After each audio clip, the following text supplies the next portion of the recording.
کچھ عرصہ قبل مصر میں کھودائی کے دوران کچھ غاریں دریافت ہوئی ہیں کہ جن کے اندر سونے کی کرسیاں تھیں اور انسانوں کی ہڈیاں ملی ہیں۔ تو ہم تاریخ پڑھتے ہیں تو 6 صدی عیسوی سے قبل مصر میں وہ بادشاہوں کو الگ انداز سے دفن کرتے تھے۔ عام قبروں میں عام لوگوں کی طرح بادشاہ دفن نہیں ہوتے تھے، بلکہ بڑا غار تلاش کرتے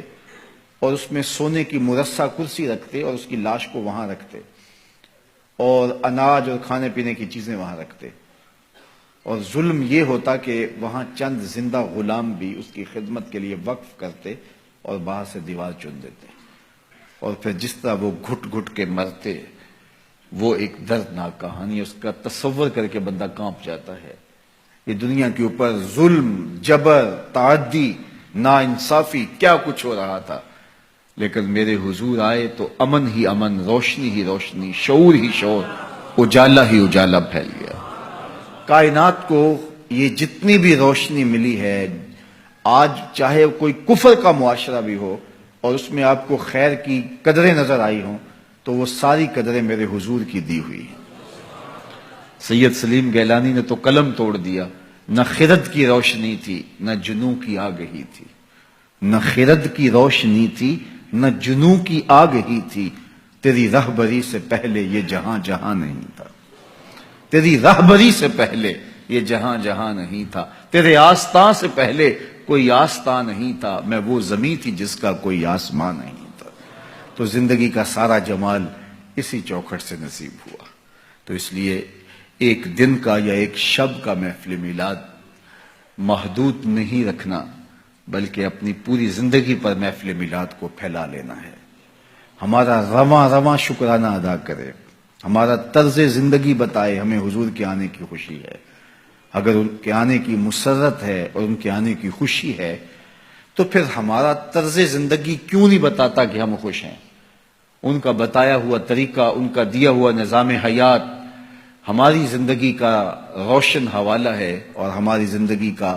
نور اور چراغ راہ ہے، تو پھر اس کی روشنی میں ہم جینا کیوں نہیں چاہتے، اس روشنی میں کیوں نہیں ہم چلنا چاہتے؟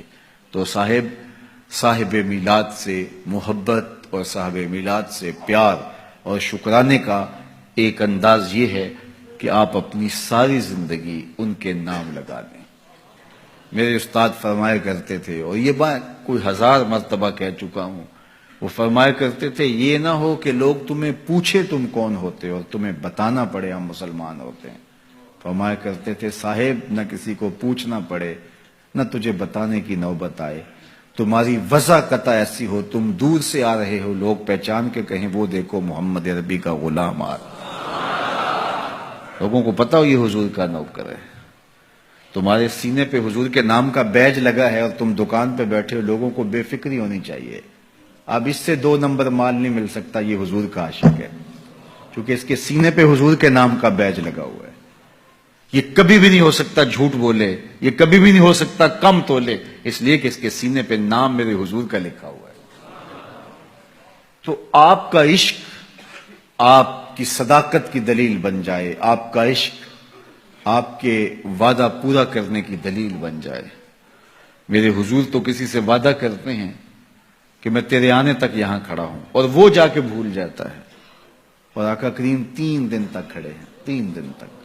قضائے حاجت کے لیے جاتے ہیں، پھر آ کے کھڑے ہو جاتے ہیں۔ 3 دن کے بعد اچانک ایک دن وہ ادھر سے گزرا تو دیکھا حضور علیہ الصلوۃ والسلام کھڑے ہیں، سر پہ ہاتھ مارا، ہو یہ تو مجھ سے وعدہ کیا ہوا تھا۔ بڑا شرمندہ ہوا، آگے بڑھا تو اتنی صرف بات حضور نے کہی، تو نے مجھے مشقت میں ڈال دیا۔ غلطی اس کی ہے، حضور نے کہا میں کھڑا ہوں اور وہ جا کے بھول گیا۔ اور ہمارا ماجرا کیا ہوتا ہے کہ ہم کسی کو ٹائم دیا ہوا ہوتا ہے اور پھر خود ہی بچے کو کہہ دیتے ہیں کہ جا کے باہر بتا دے کہ ابو گھر پہ ہی نہیں ہے، اور میرے گھر کے اوپر جھنڈا حضور کے نام کا لگا ہے، پورے گھر پہ چراغاں حضور کے میلاد کا ہوا ہے،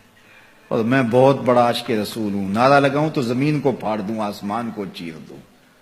لیکن خود وعدہ کیا اور اندر سے بچے کو بھیج رہا ہوں کہ جاؤ کہو ابو گھر پہ نہیں ہے۔